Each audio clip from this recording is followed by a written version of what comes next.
Hi guys, welcome back to my channel. It is Ian in Beijing. Today I'm off to meet Bruce. Now, he's sent me his location. I have no idea where I'm going, but I'm quite sure, as always with Bruce, it's a super interesting place that he is going to introduce me to. The one thing I forget to talk about when I introduce Bruce to you guys, not only has he been in China for 34 years, he's actually extensively travelled throughout China. He's actually a travel broadcaster and trained geography teacher and so on. So he's like the Glaswegian Marco Polo. I'm off to find Bruce, wherever he is, and I will share that next few hours that we have exploring Beijing. I will share that with you. Hope you follow along and enjoy what we share.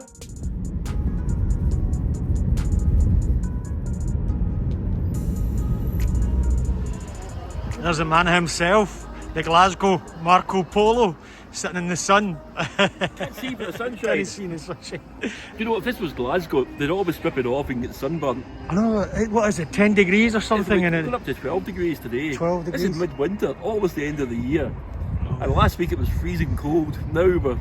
Hey! I'm actually standing on one of the most important locations in the whole city of Beijing. If you look down, you'll see that this is actually white stone.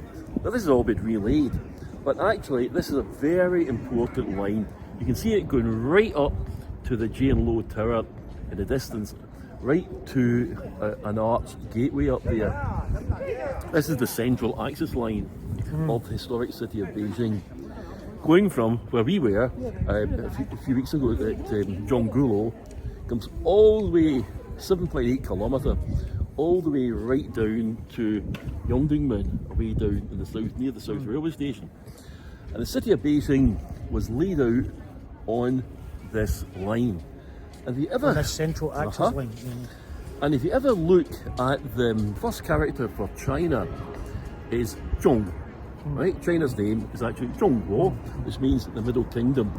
I've often said that that character, first character, actually represents Beijing historically, because the rectangular box there on the character, I feel that represents the Forbidden City.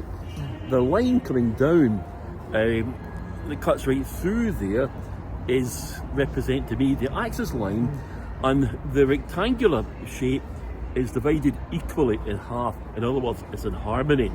And this line was to represent harmony, because Zhongguo, China, represents the Middle Kingdom, the middle way, always looking to have harmony into the Forbidden City. The buildings are named after, you know, the Hall of Great Harmony, and they all got this name, harmony. When Hu Jintao was president of China, he always talked about creating a harmonious society, and this is very important in China, balance between everything, not being extreme but keeping a middle path. So this is why it's called the Middle Country, the Middle Kingdom. So this area, the Tiananmen Street, was pedestrianised and done up for the 2008 Olympics. You know, there used to be a lot of traffic, buses coming down here.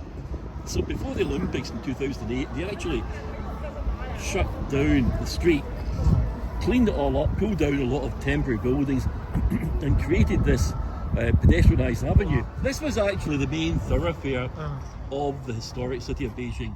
This is the commercial area. When you go beyond that gate, that's the part of the Jianlu Tower. It's all part of the Tiananmen, the front gate of the city. This was one of the main trading routes into Beijing, where merchants and so on would move up here, and a lot of the markets, a lot of the shops and everything were there, because beyond the tower there was no commercial activity. So we're going to go up here a little bit, we're going to find an alley, and we're going into a totally different world right behind this kind of modern facade. So we're going to an area called Dashalar. Dashalar. Okay, let's go. Many outsiders say Dashalan. I'm going to say Dashalar. Dashalar. That's a Beijing accent.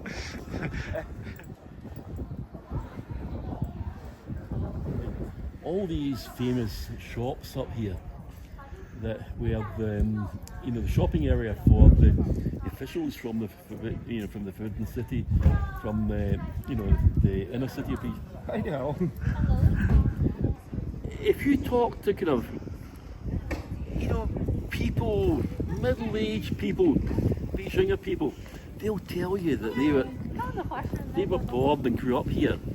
Or further down, an area called Tianqiao, the Bridge of Heaven area, and that is regarded as a real centre of Beijing traditional culture.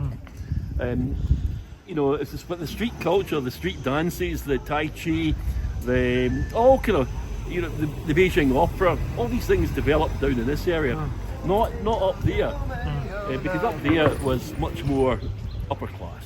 When the Manchu invasion of Beijing came, so this was where a lot of the people moved down, and they developed the Beijing culture. So it's a very, the history of Beijing is fascinating when you actually read it. Different kind of city you have, but I think it's great because it's full of life. So let's go and see what we can find. He's off. Let's go and see what we can find.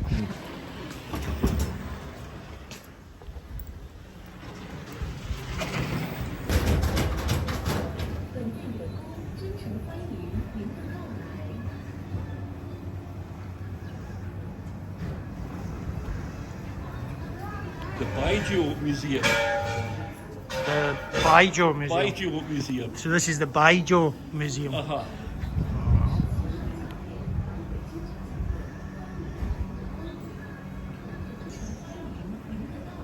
You see how he's got, they've got notice up, to get in you've got to go right round. So you have to go around the front onto Tiananmen. Or Tiananmen. Oh, Beijing.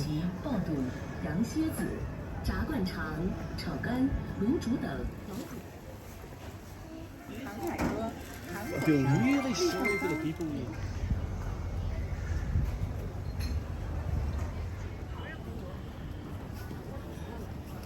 I can smell the pickle. This is the Beijing pickle shop. Well, this is actually, it used to be further up there, but this is a long history. And it's very, very famous. They rebuilt it down here. So we're inside the pickle store. You can really smell the strong pickle. Fascinating. It's a traditional store, so it's got the royal seal. Yeah, this is Lao Beijing.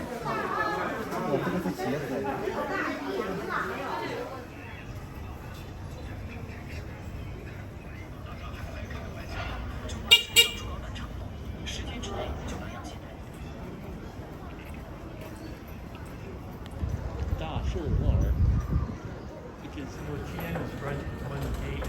This is the area outside the front gate. So this was a commercial area where the businesses were, all the shops. And whereas up there was much more genteel.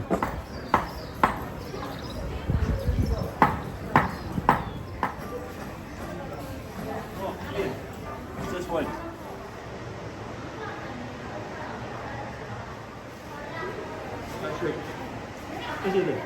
This is the shop that made the flag of China for the 1949, 1st of October 1949. Mao Zedong stood up on the Tiananmen gate, and you see the flag is flying from the podium, but you still have the Chinese flag flying today.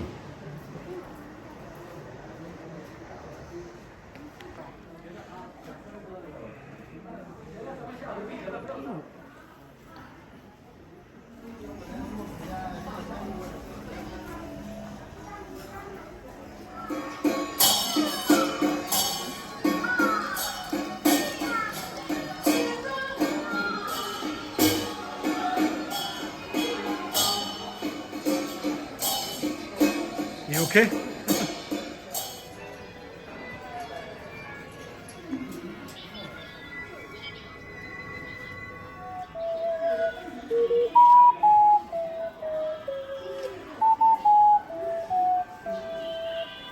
So cool.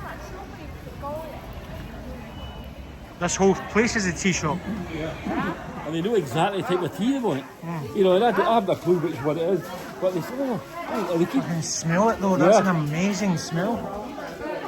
Well, it's all here, it's all measured out. See, you see this, we go here.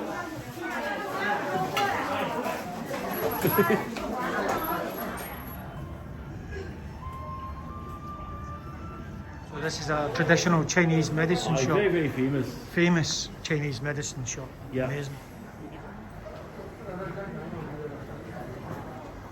So we're inside a traditional Chinese medicine store, very famous. And Bruce has shown me the ginseng, which is super expensive. Let me show you how expensive this is. I mean, crazy expensive. Obviously, it is for, well, is natural Viagra, basically. So maybe that's why it's so expensive.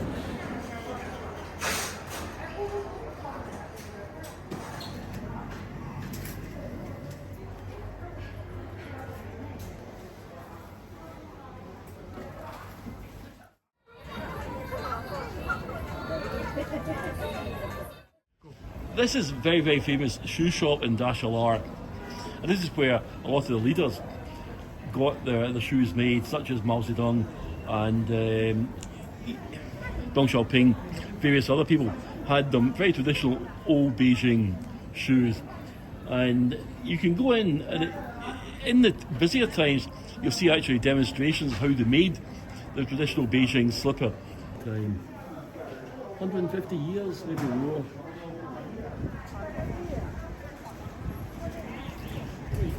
This is the first cinema in China. Well, the sacred building in the Chinese film scene. Qingtai. Purchased it in 1902 to create the first so-called electric shadow. As they called the movie, Electric Shadow.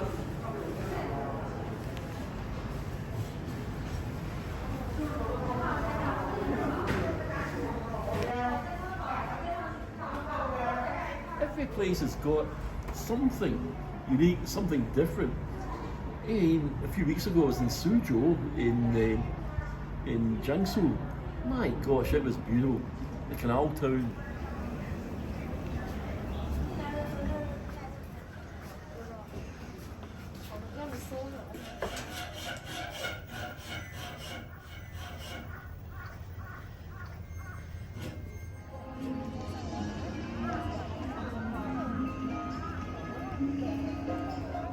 Very famous Beijing duck place here. One Tianjin.